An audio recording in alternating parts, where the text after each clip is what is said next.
Salut à tous, nouvelle vidéo Outlook comme chaque semaine, j'espère que vous allez bien et que vous avez passé une très bonne semaine de trading. Bien sûr, avant de commencer, comme à chaque fois, je tiens à remercier la communauté. Merci énormément pour votre temps, merci pour les likes, les commentaires, les partages, ça fait vraiment plaisir. N'hésitez pas à me suivre sur Twitter, vous avez le lien dans la description. Et sans plus tarder, on va attaquer la vidéo. Let's go.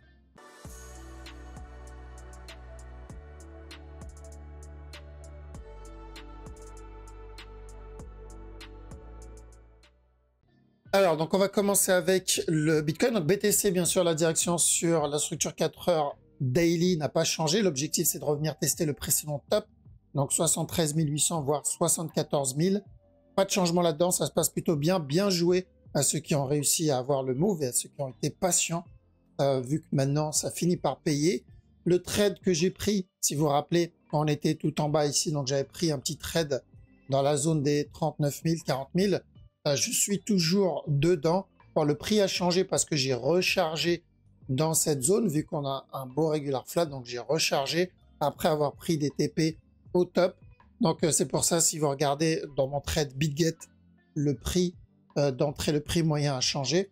Mais c'est le même trade. J'ai juste rechargé une fois que la structure corrective, je l'ai vu sur le point de se terminer. Donc, même direction, même trade. Et l'objectif, c'est de revenir tester ce bas. Ça me permettra de monter, ce qui est le cas actuellement, de déjà mettre mes break-even. Donc ce trade-là, il est déjà en break-even. Et je ferai attention à prendre des profits au fur et à mesure. Et surtout, une fois que le top est cassé. D'accord? Donc, toujours de la même direction, toujours de l'achat sur le Bitcoin pour le moment. Je vois pas vraiment de changement sur la structure 4 heures. Mais sur la structure 15 minutes, 1 heure, on a eu un petit drop. Ce drop-là était prévu aussi.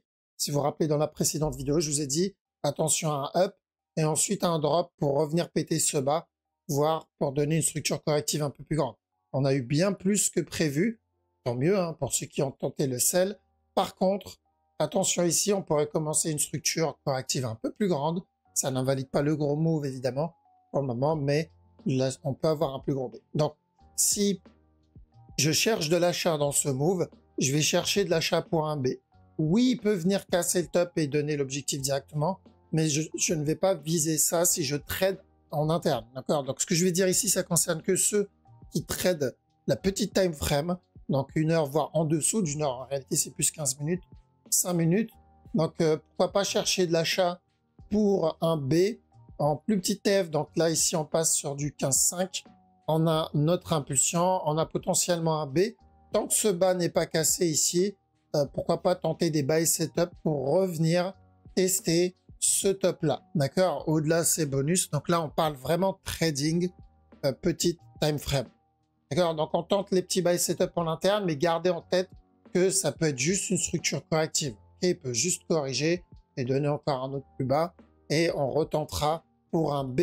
Donc on cherche ce fameux B. D'accord? Donc ça comme A et ensuite on cherche un B sur ce move. D'accord? Et l'amplitude du B va nous indiquer si on est en train d'entamer ou de commencer la structure corrective ou si on a encore de l'interne. D'accord? Donc, ce B, on fera attention dans cette zone. D'accord? C'est que ça commence, c'est que le Bitcoin commence à nous donner cette structure corrective. Mais j'ai besoin d'un retracement après avoir donné ce drop. Okay? Mais pas de changement en tout cas sur la grosse time frame ici pour le moment. ETH aussi, la même direction. L'objectif, c'est de revenir péter ce top. Donc, les 4000 $. On a pu le prendre en bas. C'est une très bonne zone d'entrée. Même si c'était pour tenter un régular, au final, on a eu bien plus que prévu. Et sur la petite time frame, quand on était donc dans la précédente vidéo, il me semble dans cette zone, je vous ai dit quoi? Ou un regular flat, il viendra péter le top directement, ce qu'il a fait. Ou un running flat, on aura donc un up, ce qu'il a donné. Un dernier plus bas et ensuite revenir péter le top. Donc c'était haussier, il a bien validé le buy. Donc bien joué à ceux qui ont réussi à avoir le petit trade sur la time frame au-dessus. Donc je m'attends à peu près à la même chose que sur le Bitcoin. Donc j'aimerais bien voir ce A-là, le voir terminer sans B. Ensuite, pourquoi pas un dernier push pour le C et après la continuation. Donc on est juste en train de range pour le moment. Une fois le range terminé, c'est encore de l'achat pour ETH. Ensuite, on a BNB. Donc, BNB, je vous ai dit de faire attention à un futur running flat, d'accord? Donc ça comme A, B, C et ensuite un buy. Est-ce qu'on a commencé le C de ce running? Possible, c'est un peu trop tôt pour le dire encore, d'accord? J'aimerais bien qu'il drop encore un peu, mais ouais, pour le moment c'est trop tôt pour prendre en compte ce mouvement-là comme un C. Donc je continue à surveiller. Par contre, s'il continue à drop, d'accord? Donc je vais avoir besoin d'une impulsion un peu plus grande que ça. Drop et ensuite dans la zone des 555, là ça pourrait être intéressant pour chercher de l'achat et venir valider le running flat. D'accord? Mais sinon, sur la grosse time frame, il n'y a pas de changement. L'objectif, c'est toujours de revenir tester les 645 $. Donc, on est toujours sur de l'achat avec le BNB en espérant qu'il va nous donner un minimum un running pour qu'on puisse rentrer dedans. On a aussi le DOT. Donc, évidemment, DOT, on voulait qu'il revienne tester les 7,50, ce qu'il a fait. Maintenant, on fait attention à une time frame, à une structure un peu plus grande, donc sur une time frame supérieure. Et on cherche quoi? Minimum un running et ensuite de l'achat pour le DOT. D'accord? Pour retester encore une fois le top. À peu près la même chose que pour le BNB. EGLD, ça se passe pas trop mal aussi. Donc on avait dit de faire attention parce que on peut revenir péter ce bas-là. Donc celui-là, ici. Et s'il fait ça, on recherche de l'achat pour la cassure du top, donc la zone des 43 $. Même chose ici. Donc on a bien cassé ce bas. On a validé ça comme un B, ça comme un A, ce qu'il a donné potentiellement un C. Tant qu'on ne vient pas casser les 35 $ précédents bas, on privilégie les buy setup, objectif 43 $. Pour le moment, on cherche la même direction. On a aussi le Litecoin. Donc Litecoin, j'aimerais bien voir le C du running. Si vous vous rappelez, on a cherché de l'achat ici. On a obtenu, bien joué, on a obtenu même plus que prévu. Une fois le top cassé, je vous ai dit quoi? J'attends un drop pour le C d'un running flat et ensuite encore de l'achat. Donc, est-ce qu'on est dans ce drop? Ça peut être le départ en tout cas, mais il faudra qu'il drop encore un tout petit peu plus. Donc, si on obtient ce drop-là, je surveillerai dans la zone entre 78 et 76, même peut-être un peu moins. Je surveillerai ensuite de l'achat encore une fois. Donc, Litecoin en petit time frame, il a plutôt bien payé. S'il continue à donner le petit running, ça peut être un très beau trade à tenter. Donc, très simple, un drop et ensuite un up. On a ensuite le sol. Donc, sol sur ce move, j'attends que la structure se développe un peu plus. On cherchait de l'achat, si vous vous rappelez, là-dedans. On l'a obtenu. Donc, ça, c'était nickel. Et je vous ai dit de commencer à faire attention dans la zone. Donc, je crois que c'était en 4 heures. Ouais. En 4 heures, je vous ai dit de faire attention dans la zone entre 180 et 190 à peu près. Pourquoi? Parce que on risque ou un plus gros flat avant le buy. D'accord? Ça serait parfait s'il donne ça. Ce serait une belle structure. Ou sinon, au pire, ça va être une structure corrective un peu plus grande. Donc, c'est ce qu'on va surveiller. Est-ce qu'il va donner une structure corrective ou est-ce qu'il va nous donner un C? S'il donne un C, ça va être un très beau buy daily. S'il donne juste une structure corrective, ça va être un petit buy 1 heure. D'accord? Mais pour le moment, c'est un peu tôt. Il n'y a pas grand-chose à faire. Je pense qu'on a commencé juste... Ce mouvement-là, on considère juste comme un A. On a ensuite le VET. Donc, VET, je continue à chercher de l'achat sur ce move, même s'il revient donner un plus bas là-dedans, ça ne m'intéresse pas. Même s'il décide de donner un petit running, encore un petit push ici, ça ne m'intéresse pas. À chaque nouveau plus bas, je vais tenter les buys pour tenter de choper le mouvement 4 heures. D'accord? Donc, que ce soit ce gros mouvement 4 heures ici, ou même le mouvement, donc le running flat 1 heure. D'accord? Celui-là, ça serait déjà très bien. Ok? Donc, c'est ce que je vais chercher sur le VET. Je continue à chercher ça. Pour le moment, évidemment, il n'y a pas grand-chose, d'accord? Il n'y a pas vraiment de setup très propre.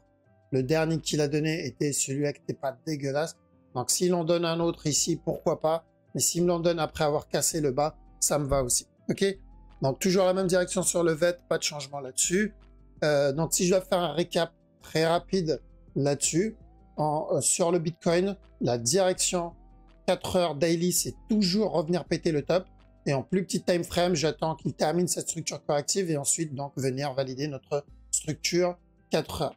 ETH, ça va être la même chose. Objectif, c'est de revenir péter le top. Et en interne, j'attends qu'il termine cette structure corrective avant de venir valider ce scénario-là 4 heures. BNB, j'attends de voir s'il me valide un running et ensuite, pourquoi pas, de l'achat. Ensuite, on a le DOT. DOT, j'attends aussi un running flat. Donc, s'il me valide ce drop, je cherche ensuite de l'achat pour revenir retester encore une fois le précédent top. EGLD, je cherche plutôt de l'achat à partir de là. Tant qu'on ne casse pas les 35 $, je cherche les 43 $.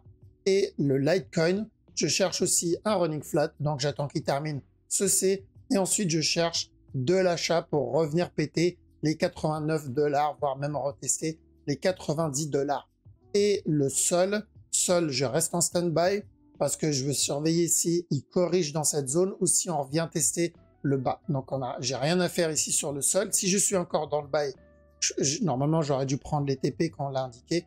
Pour le moment, j'attends. Le VET, à chaque nouveau plus bas, je cherche de l'achat pour venir valider minimum un running flat ou carrément le précédent top, c'est-à-dire les 5 centimes. D'accord? Voilà, donc ça c'est pour la crypto. On va attaquer maintenant le Forex. OCHF, petit time frame, on est en train de corriger doucement. Donc tant qu'on continue à range, pourquoi pas chercher un petit buy pour revenir péter le top. Il n'y a pas grand-chose sur la grosse time frame. Au GPY, c'est à peu près la même chose. Pour le moment, il est en train de corriger. Donc je le vois bien revenir péter le top précédent, mais je fais attention à chaque nouveau plus haut parce qu'il y a le risque d'une grosse correction 4 heures, voire daily. On a aussi AUD USD, donc il y a peut-être un running qui se prépare en interne. Donc faire attention à ça et à ça ensemble. Donc s'il y a des buy setup, je tente pour revenir tester le top aussi. Et on a le CAD CHF. Alors CAD CHF, on n'a pas pété ce top là, donc j'attends de surveiller de voir s'il va range ou pas. Parce que s'il range pas, on pourrait avoir encore un petit drop avant le buy. D'accord? Donc je surveille ce move. Je sais qu'on est dans un range sur cette structure, mais c'est beaucoup trop correctif ce qu'il donne en interne pour le voir péter le top tout de suite. Le 4 JPY, aussi un petit buy. Donc l'objectif, c'est de revenir péter le top et ensuite on fera attention potentiellement à un running s'il n'a pas déjà fait, mais déjà revenir péter ce top-là et on fera attention à chaque nouveau plus haut. On a CHF JPY où je vais chercher un range sur ce move et ensuite encore un nouveau plus bas, donc revenir péter le précédent bas. On a le DAX aussi. Alors celui-là, je pense qu'on a déjà fait et validé notre running flat, mais on va faire quand même attention. Donc c'est où on a déjà validé un running et on va commencer une structure, donc une nouvelle structure corrective, voire même finir un regular flat. Mais l'autre possibilité aussi, c'est que ce mouvement-là soit un B et qu'on va venir donner un running flat. Donc encore retester le bas, encore une fois. D'accord? Donc je surveille le mouvement. Il est pas suffisamment correctif pour moi. Mais tant qu'on est dans cette trend, en dessous de cette trend, je fais attention au regular flat, au running flat interne. Mais si je le vois casser, corriger, bon, c'est qu'il a décidé de revenir péter le top.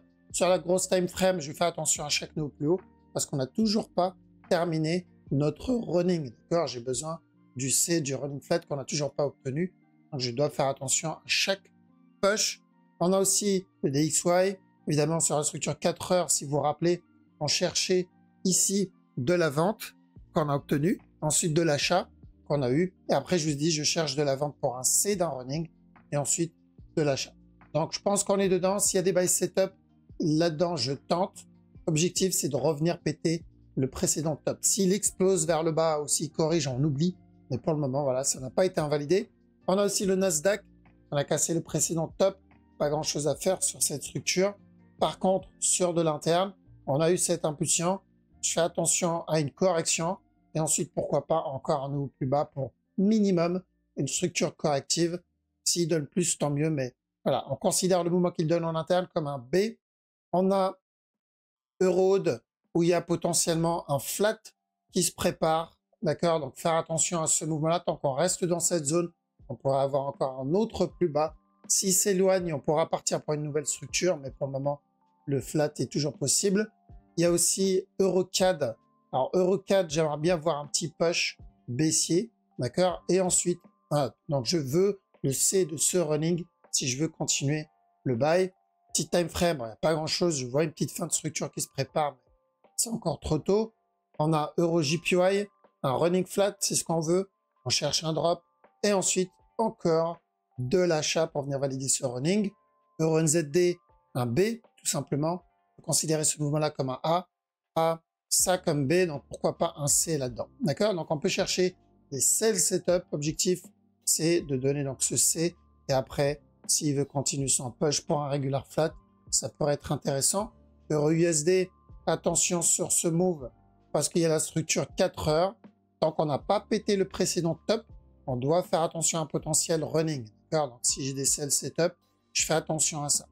Mais si il range dans cette zone, d'accord? Donc si je le vois range dans cette zone, on pourra partir pour le buy. Il y a de bonnes chances à ce moment-là qu'il invalidera le running. Mais on n'a pas ce range, d'accord? Pourquoi je dis ça? Parce que si ce move, ce n'est pas un running, c'est que ce qu'il a fait, c'est potentiellement un regular flat. Et si c'est un regular, il est censé continuer à péter, à monter pour péter le top, d'accord? Mais si c'est un running, on risque d'avoir un dernier push, hop, ici, donc un dernier push avant de venir péter ce top. Donc, tant qu'on n'a pas cassé la ligne jaune, donc le précédent top, on fait attention au running. GBP Odd, donc un plus gros flat, ça peut être pas mal. Donc, ici, revenir au moins casser ce top-là, donc les 1,96 à peu près. Petit time frame, je pense pas qu'on ait quelque chose d'intéressant. Ça a commencé correctif, mais je pense que on a une belle impulsion derrière. On fera attention à ça comme possibilité. C'est exactement la même structure que Euro USD, mais s'il corrige, voilà, on pourra partir pour l'objectif qui viendra péter le top précédent. On a GBP CAD où on cherchait de l'achat ici. Ça, c'est fait. On a eu même bien plus que prévu. Et ça va être la petite time frame qui va nous indiquer si on a un retournement ou pas. Pour le moment, il n'y en a pas. Donc, on a validé ce buy pour valider ce running flat. Bon, c'était pas dégueu. J'attends. Si on est dans le buy, donc si on est toujours dans le buy qu'on a eu ici, il n'y a pas de raison de sortir. Mais c'est important de se payer, de prendre un peu de profit. GBP JPY, pas grand chose là-dedans. Ce que je veux sur ce move, c'est qu'ils viennent terminer ça. Si j'ai pas ce C, ça ne m'intéresse pas. D'accord? Il fait ce qu'il veut en interne. Ça ne veut pas dire que je peux pas prendre les mouvements en plus petit time frame. Alors, on peut très bien avoir un drop et encore un up, mais c'est de l'interne. Ça ne concerne pas le mouvement 4 heures. GBP NZD aussi, je pense qu'on est en train de corriger doucement. En train de corriger ici. Une fois la correction terminée, c'est revenir péter le bas. Ce n'est que le début, ce n'est que le départ de cette structure corrective. J'attends qu'il termine. Potentiellement un B ici, un C là, encore un push et encore ensuite un drop. Voir si ça va être pour un running ou pour péter le bas. D'accord? On a le GBP USD. Alors, on fera attention ici, potentiellement revenir péter ce top. D'accord? Donc, il y a peut-être un petit running qui se prépare.